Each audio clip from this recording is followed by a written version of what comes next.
दोस्तों, आज की कहानी है ससुर जी।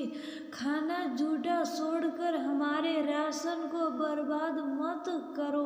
दोस्तों, कहानी शुरू करने से पहले अगर आपने हमारे चैनल को सब्सक्राइब नहीं किया हो तो कर लीजिए ताकि आपके पास पहुंच सके हर नया वीडियो।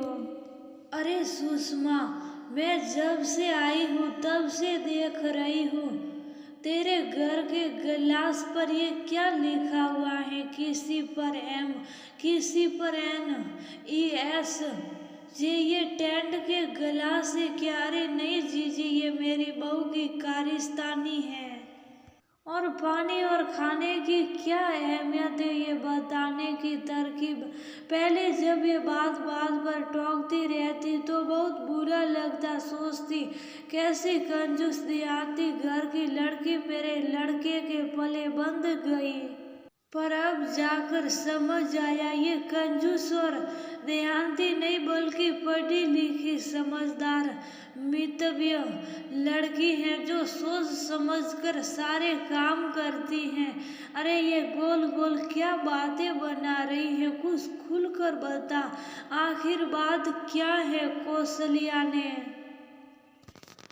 बड़ी उत्सुकता से पूछा। जीजी, जब सुमन ब्याह कर आई तब से ही इसे हमारा खाना जूठा छोड़ना, पानी व्रत बहाना, पूरे घर की लाइटें दिन भर जलाकर रखना पसंद नहीं था। शुरू में तो इसका बात बात पर टोकना आखरता था।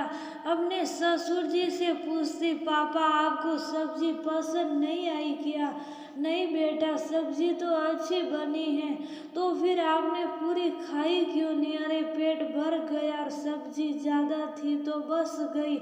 जब बाबूजी ऐसा बोलते तो सुमन मन मारकर चुप हो जाती, क्योंकि मैं इशारों में इसे शुभ रहने को बोलती और बाद में समझाती। बेटा, अपने ससुर जी को ऐसे नहीं टोकते, वो घर के बड़े हैं और तुम बहू। तुम्हारा उन्हें ऐसे पूछना उनको पसंद नहीं आएगा। पर माँ, मैं गलत थोड़ी ना बोल रही हूँ। जूठा छोड़ना गलत बात है और कितनी जीव हिसाबी होती हैं। एक तो व्रत नहीं करने से हम पाप करने से बच जाते हैं, दूसरा फिजूल खर्ची से भी कितने पैसों की बचत होती है आपको पता है ना। और फिर बूंद बूंद से घड़ा भरता है, आप भी तो जानती हैं। हाँ बेटा, बात तो तू बिल्कुल सही बोल रही है, पर हमारे यहाँ रुपये पैसे की कमी थोड़ी है ना, थोड़ी ना है। कुछ जूठन बस गई या फेंक दी गई तो कौन सी बड़ी बात है? मैं उसको घमंड से बोलती तो सुमन अपना सा मुंह लेकर रह जाती। हाँ माँ, मैं जानती हूँ हमारा बहुत बड़ा व्यापार है, पर समय कब बदल जाए कुछ पता नहीं, इसलिए बचत की आदत हमेशा रहनी चाहिए। और हम ही तो बच्चों को सिखाते हैं। जब हम ही ऐसे फिजूल खर्ची करेंगे, सामान व्यर्थ करेंगे तो बच्चे कहाँ से सीखेंगे? बात बिल्कुल सही है तेरी बेटा, पर आदत छूटते ही तो छूटेगी। एक दिन जब मैं सुबह नल का ताजा पानी भर रही थी तो मटके के बासा पानी को नाली में फेंकने ही वाली थी कि एक फालतू बाल्टी लाकर मेरे आगे रख दी और बोली, माँ पानी ऐसे ही मत बहाओ, इसमें भर दो, साफ सफाई या कपड़े धोने में काम आ जाएगा। नहीं तो कूलर में कितना पानी चाहिए उसमें काम ले लेंगे। और सस पूरा 2 बाल्टी पानी निकला। जब मैंने देखा मैं मन ही मन सोचने लगी, सस कितना पानी वेस्ट करती हूँ मैं। बहुत सही कह रही है, पानी की कितनी कमी है दुनिया में, और गर्मियों में तो पानी भी 2 दिन दिन छोड़कर आता है, हमें पानी की अहमियत समझनी चाहिए। तब से मैंने भी बहू की ये आदत अपना ली।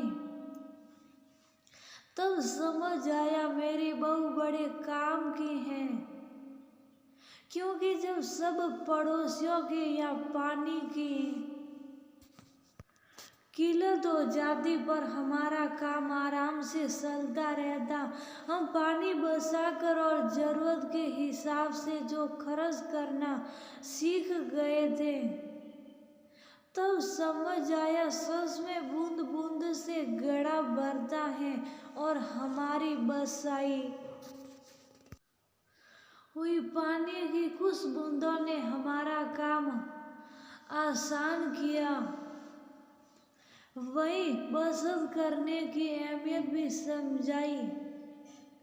तब तक सुमन खाना लेकर डाइनिंग टेबल पर आ गई और बोली, मौसी जी ये लीजिए, गर्मा गर्म खाना खाइए। पहला कोर मुंह में डालते ही कौशल्या जी बोली, अरे वाह कितनी नरम सॉफ्ट रोटी बनी है। बहू क्या मिलाया आज आटे में? कुछ नहीं मौसी जी, दूध की भगोनी जिसके चारों ओर मलाई इकट्ठी हो जाती है,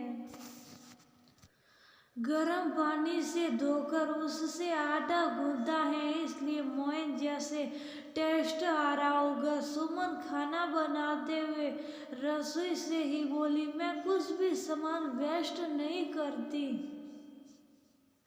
माँ से पूछो पर हाँ, माँ को कंजूस जरूर लगती हूँ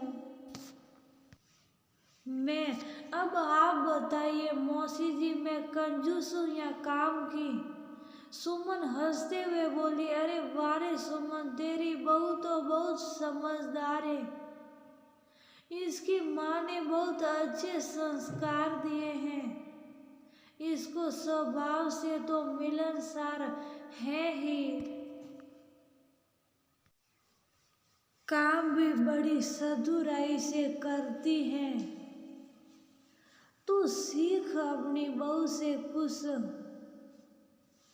जरूरी नहीं हम सास ही बहू को सिखाए, बहू भी हमें सिखा सकती हैं। पढ़े लिखे समझदार बच्चे हैं आखिर नई पीढ़ी के। दोस्तों अगर आपको वीडियो पसंद आए तो अगला भाग जरूर पढ़ना।